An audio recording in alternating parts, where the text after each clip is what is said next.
Hello, Math 1224. This is Lesson Launch 3.02, and this is about what you can do if you're trying to use substitution on an integral, but you don't see exactly the derivative you want. Maybe you're off by just a constant factor.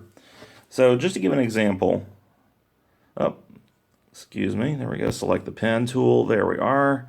All right, let's suppose I give you the integral 3x dx over 2x squared plus 7. And let's say you want to compute that integral. Now you might look at this expression here and say, that looks nice, that's 2x squared plus 7, that's a quadratic, and I know its derivative. Its derivative would be 4x. So you might look for a 4x dx somewhere in the integral. Now you see something like that, but it's not exactly the same thing. You've got a 3x dx, and this 3 is making us sad. Well, fear not, there is something that you can do that will make this integral tractable. So there's a couple of ways of handling situations where you're off by just a constant, and here's one of them.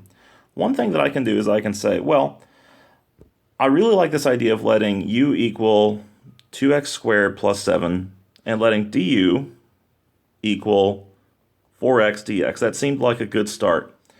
Well, there is a way of creating a 4x dx in the numerator. So how might we do that? Well, one way of doing that is, first, this 3 isn't really doing us any favors at all. This 3 here, we'd like to get rid of it. Now, we can't get rid of it altogether. That'll change the function that we're trying to find the antiderivative of.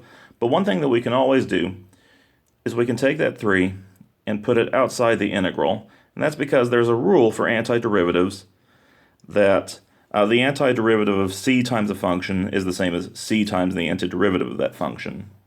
So we can at least make that adjustment. And then if we want to get a 4x dx in there, one thing that we can do is we can, well, first let me rewrite what I have here. There we go. Now I'm just going to go ahead and manufacture a factor of 4 here. Now, the thing to keep in mind is I can't just go and do that without compensating for it somehow. So by creating that factor of 4, I've multiplied this entire thing by 4, and so I need to compensate by also multiplying the entire thing by a factor of 1/4. And I'm just going to go ahead and do that outside the integral so that fraction isn't a nuisance for me.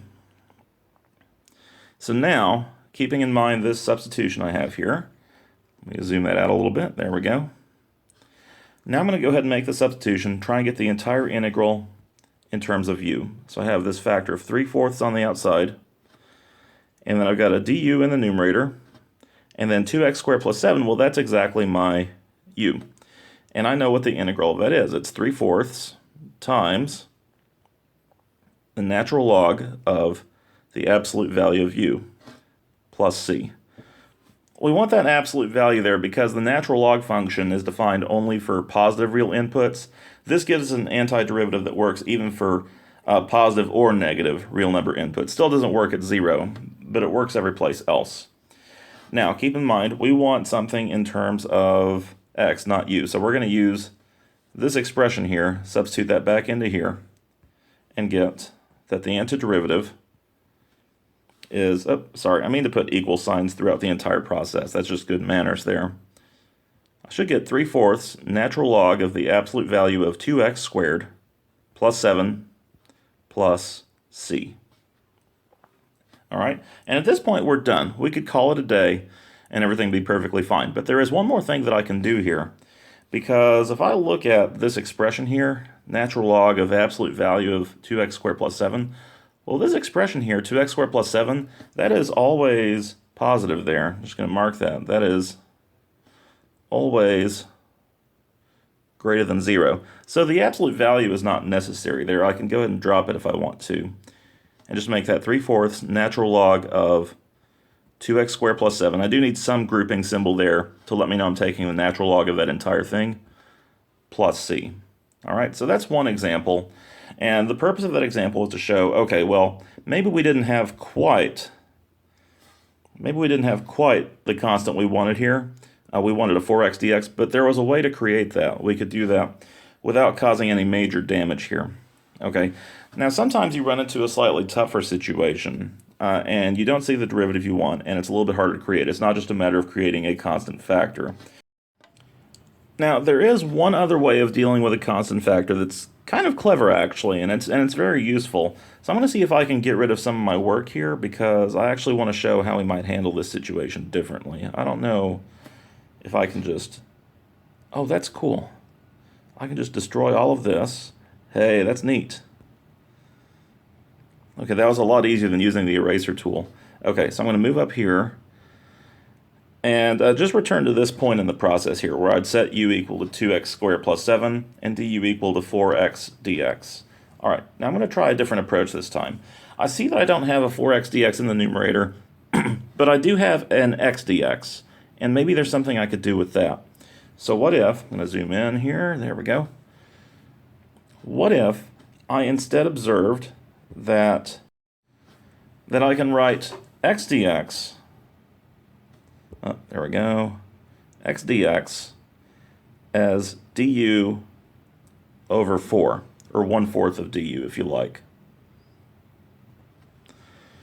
Well, that is an object that I can find in the integrand here. So what if I move over here and rewrite this as 3 times du over 4 all over all over just u, actually. Then that's going to give me the integral of 3/4 du over u. And then just like before, I'm kind of tired of dealing with that 3/4 already, so I'm just going to move it down out of the integral entirely and rewrite that as 3/4 times du over u. And then at that point, the process is just the same as what we did before. This comes out to 3/4 times natural log of 2x squared plus 7 plus c. Okay, but that gives us a slightly more straightforward way of getting to the point where everything is in terms of u. So that was an example of how to manipulate constants, or constant factors, in an integrand in a way that is favorable to u. Anyway, that's the end of that video. In the next video, I'm going to say a little bit about integration by parts. So stay tuned.